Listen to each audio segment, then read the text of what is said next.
Dear friends, முரகரி நீங்காத நினைவுகள் தொடர்ச்சி. ஃபாதர் மதுராந்தகம் ஸ்டேஷன் மாஸ்டராக வந்த உடனே அங்கே நாங்கள் ரயில்வே குவார்ட்டர்ஸில் இருந்தோம். அங்கே தான் ஃபாதர் என்னை ஸ்கூலில் சேர்த்தார். 1ஆம் கிளாஸ் அங்கே தான் படித்தேன். 1ஆம் கிளாஸ்லேருந்து 6ஆம் கிளாஸ் வரைக்கும் படித்தேன். 6ஆம் கிளாஸ்ன்றது அப்போ ஃபஸ்ட் ஃபார்ம்னு பேர்.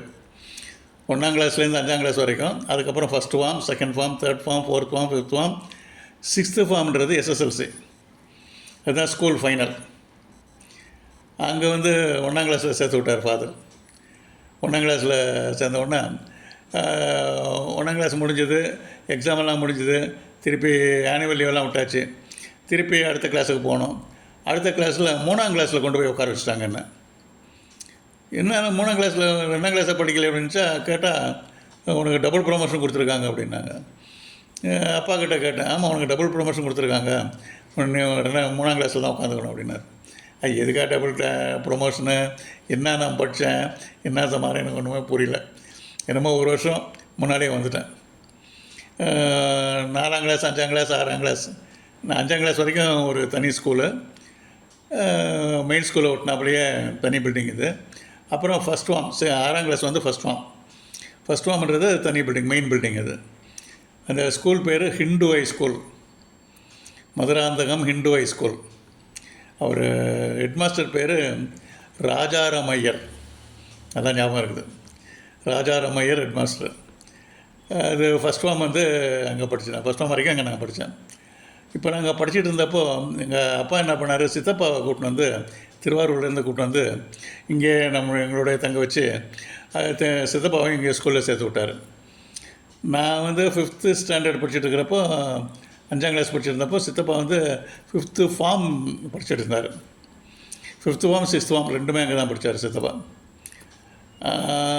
அப்போ சாயங்காலம் பொழுதுபோக்கு என்னென்னா, அந்த ரயில்வே ட்ராக்கில் ஸ்டேஷனில் பக்கத்தில் வீடுன்றதுனால எங்களுக்கெல்லாம் அந்த ரயில்வே ட்ராக்லேயே நடந்து போகிறது ஒரு வேடிக்கையான ஒரு சமாச்சாரம். அந்த ரயில்வே ட்ராக்லேயே நடந்து போவோம். கொஞ்சம் தூரம் நடந்து போய்ட்டு திரும்பி வருவோம் சாயங்கால நேரத்தில். அப்போ சித்தப்பாவுடைய கிளாஸ்மேட் ஒருத்தர் வருவார் அங்கே அடிக்கடி. சித்தப்பாவோட ரொம்ப நெருக்கமான ஃப்ரெண்ட் அவர் நான் சித்தப்பா 3 பேரும் சேர்ந்து அப்படியே ரயில்வே ட்ராக்கில் நடந்து 1 கிலோமீட்டர் 2 கிலோமீட்டர் நடந்து போவோம். அப்போல்லாம் மைல், கிலோமீட்டர் சொல்லக்கூடாது, மைல். அப்போல்லாம் 1 மைல் 2 மைல் வரைக்கும் அப்படி நடந்து போவோம். அது எப்படின்னா, ஒரு 2 தண்டவாளம் இருக்கா, ஒரு தண்டவாளத்தில் ஒருத்தர் நின்றுவாங்க, இன்னொரு தண்டவாளத்தில் நின்றுவாங்க. 2 கையும் கோத்துக்கிட்டு அப்படியே பேலன்ஸ் பண்ணிக்கிட்டு நடந்து போகிறது. அது ஒரு பெரிய விளையாட்டு எங்களுக்கு. அவர் அந்த ஃப்ரெண்டு அடிக்கடி வருவார், சித்தப்பாவோட ஃப்ரெண்டு அடிக்கடி வருவார். வாரத்துக்கு 1 நாள் 2 நாள் அப்படி போவாங்க. ஒரு தடவை அந்த சித்தப்பாவுடைய ஃப்ரெண்டோடைய மாமா ஒருத்தர் வந்தார். அவர் அவர் சொல்லிட்டு இருந்தார், ஃப்ரெண்டு சொல்லிட்டு இருந்தார், இவர் எங்கள் மாமா இவர் அப்படின்னு சொல்லிட்டு இருந்தார். அவர் எங்கள் கூடவே நடந்து வருவார், சும்மா அப்படியே கூடவே நடந்து வருவார் கொஞ்ச நேரம் அப்படின்ட்டு. எப்போ தான் ரொம்ப ரேராக வருவார். அவரை நான் இதில் ஸ்கூலில் பார்த்துருக்கேன். அவர் ஸ்கூலு பில்டிங்க்கும் மெயின் ரோடுக்கும் மத்தியிலேருந்து ஒரு அந்த கால்வா இருக்குது பாருங்கள், அந்த கால்வா மேலே ஒரு கல்வெட்டு ஒன்று இருக்கும், சின்ன பாறை மாதிரி ஒன்று இருக்கும். அதில் உட்காந்துட்ருப்பார் அவருடைய ஃப்ரெண்டுடைய மாமா. கையில் ஒரு நோட் புக் வச்சுக்கிட்டு ஏதோ எழுதிட்டுருப்பார். ஒரு 2 மணி நேரம் பார்த்துருக்கேன் நான் அவர் அங்கே. அதனால் அந்த ஞாபகத்தில் நான் அவரை இங்கே வர்றப்போ நான் கண்டுபிடிச்சிட்டேன் அவரை. சரி, அவர் தான் இவர் அப்படின்னு சொல்லிட்டு. பிற்காலத்தில் தான் தெரிய வந்தது அது யாருன்னு சொல்லிட்டு. அது சித்தப்பாவுடைய ஃப்ரெண்டு டைரக்டர் சிவி ராஜேந்திரன், அவருடைய மாமா டைரக்டர் ஸ்ரீதர்.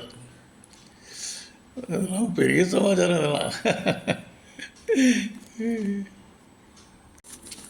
இந்த மதுராந்த ஸ்கூலில் அங்கே எக்ஸ்கர்ஷன் ஒன்று அடிக்கடி கொண்டு போகிற எக்ஸ்கர்ஷன் கருங்குழி மலைன்னு ஒன்று இருந்தது எங்கள் பக்கத்தில் கருங்குழின்ற ஊர் இருந்தது. அது அந்த கருங்குழி மலைக்கு மலையில் மேலே ஒரு கலெக்டர் ஆஃபீஸ் ஒன்று இருந்தது. அங்கே செங்கல்பட்டு கலெக்டர் ஆஃபீஸ்ன்னு சொல்லுவாங்க அதை. அதாவது ரொம்ப வெயில் காலத்தில் கலெக்டர் அங்கே ஷிஃப்ட் ஆகிடுவார் அப்படின்ட்டு சொல்லுவாங்க. அதுக்கு எக்ஸ்கர்ஷன் போவோம் நாங்கள். அந்த எக்ஸ்கர்ஷன் போகிறதுக்கு ஸ்கூல்லேருந்து இந்த மதுராந்தகம் ஏரி இருக்குது பாருங்கள், ஏரி கரையோரமாகவே மேலே ஒற்றையடி பாதை மாதிரி கொஞ்சம் ஒரு முன்னாடிய காலத்துக்கு இருக்கும். அதிலேயே அப்படியே ஏறி நேராக போனோம்னா அங்கே மலை வந்துடும். அது மலை மேலே ஏறி போகணும். போய் பார்த்துருக்கேன். அதெல்லாம் அந்த பில்டிங்கெல்லாம் இருக்கும் அங்கே. பெரிய பில்டிங் வெள்ளை வெள்ளை கலரில் இருக்கும், நல்லா சுண்ணாம்பு அடிச்சிருக்கும். நல்லா கொஞ்சம் பெரிய பில்டிங் தான், நல்லா உயரமாக இருக்கும். ரூமெல்லாம் நல்லா உயரமாக இருக்கும். அங்கேருந்து பார்த்தா பக்கத்தில் ரயில்வே ட்ராக்கு தெரியும், தூரத்தில் ரயில்வே ட்ராக் தெரியும், ட்ரெயின் போகிறதெல்லாம் தெரியும். என்னமோ சின்ன பொம்மைங்க போகிற மாதிரி போகும் ட்ரெயின். அங்கேருந்து பார்த்தா வேடிக்கை பார்த்தா ரோடெல்லாம் பஸ்ஸெல்லாம் போகிறதெல்லாம் ரொம்ப சின்னதாக தெரியும் அந்த மலை மேலேருந்து பார்த்தா. அது ஒரு எக்ஸ்கர்ஷன் ஒன்று. அந்த மலை அடிவாரத்தில் மதுராந்தக சோழன் அப்படின்னு சொல்லுவாங்க. அந்த மதுராந்தக சோழனுடைய குளியல் இடம் அங்கே இருந்தது, நீச்சல் குளம். அது வந்து எப்படின்னா மேலே வந்து உருண்டையாக கூண்டு மாதிரி இருக்கும். அந்த தரையிலேருந்து கூண்டு வழியாக இறங்கினோம்னா கீழே அப்படியே இறங்கி போவோம் படிக்கட்டு வழியாக. உள்ளே போய் அந்த இடத்துல வெளியில் வந்தோம்னா, கீழே வெளியில் வந்தோம்னா அங்கே தண்ணி இருக்கும். அந்த தண்ணி இருந்தது, குளமாக இருந்தது அது. அது அங்கே தண்ணீர் குளிச்சுட்டு அப்படியே வருவாங்க.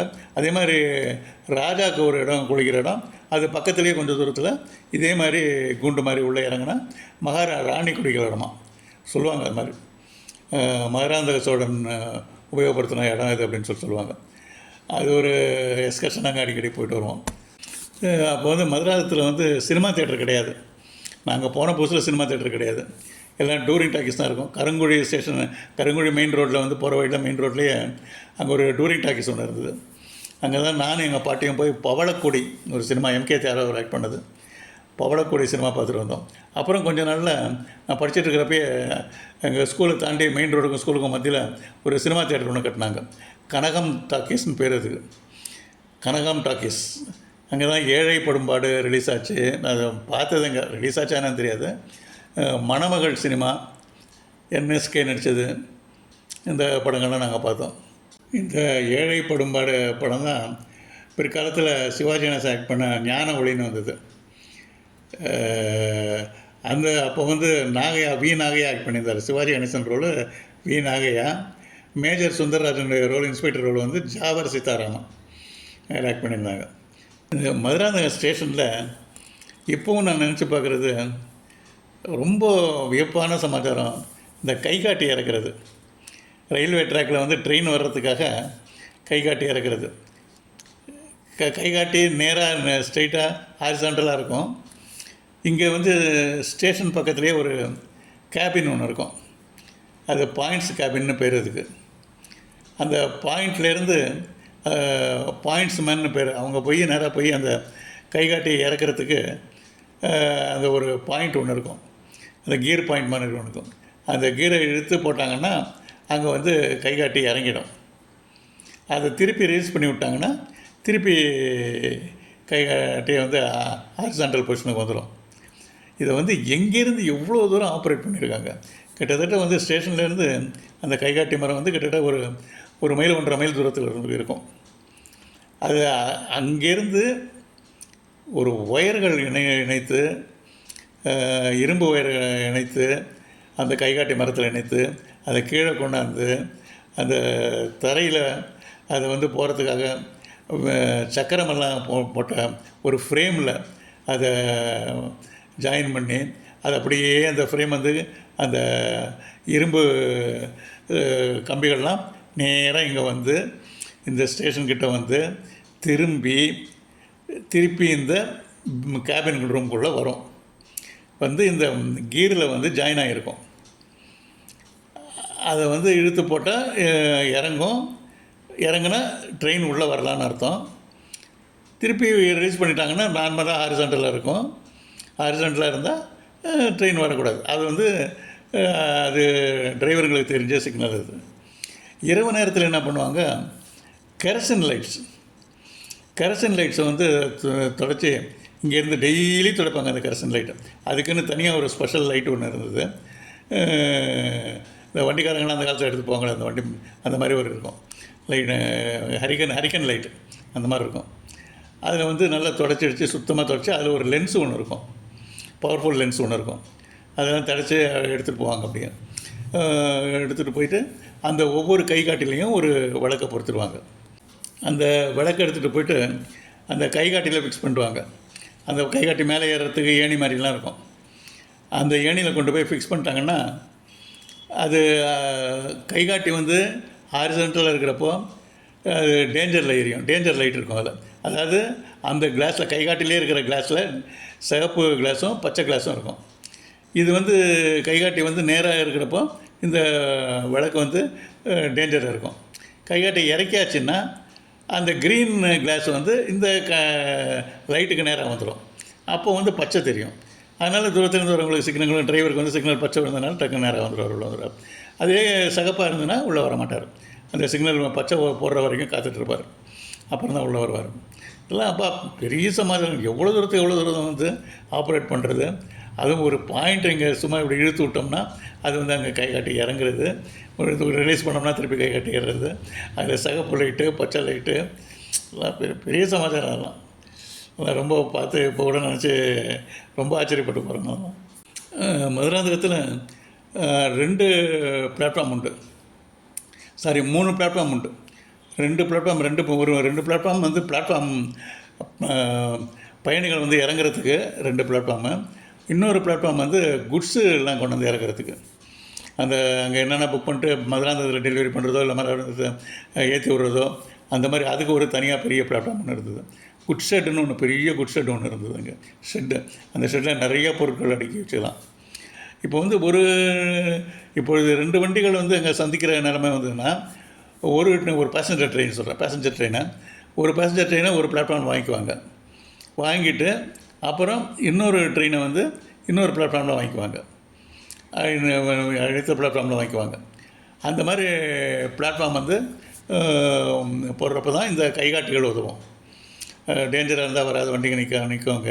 அந்த சமயத்தில் என்ன பண்ணுவாங்க, ஒரு பாயிண்ட்டை ப்ரெஸ் பண்ணாங்கன்னா, இழுத்து போட்டாங்கன்னா ட்ரெயின் வந்து ஆட்டோமேட்டிக்காக இன்னொரு பிளாட்ஃபார்முக்கு போயிடும். அந்த லைனுக்கு, அந்த தண்டவாளத்துக்கு போயிடும். அந்த தண்டவாளத்தை போய் நின்னவுடனே திருப்பி அதை க்ளோஸ் பண்ணிவிட்டு திருப்பி இன்னொரு இதை இழுத்து போட்டாங்கன்னா இந்த தூரத்தில் இருக்கிற ட்ரெயின், வெளியில் நின்றுட்டுருக்கிற ட்ரெயின், கைகாட்டிக்கு அந்த பக்கம் நின்றுட்டுருக்கிற ட்ரெயின் வரும். வந்து இந்த பிளாட்ஃபார்மில் வந்து கரெக்டாக வந்து நின்றுடும். அதெல்லாம் ரொம்ப டெக்னிக்கலாக பண்ணிகிட்டு இருந்தாங்க. அதுக்கு வந்து சில அரேஞ்ச்மெண்ட்ஸ்லாம் பண்ணி வச்சுருந்தாங்க.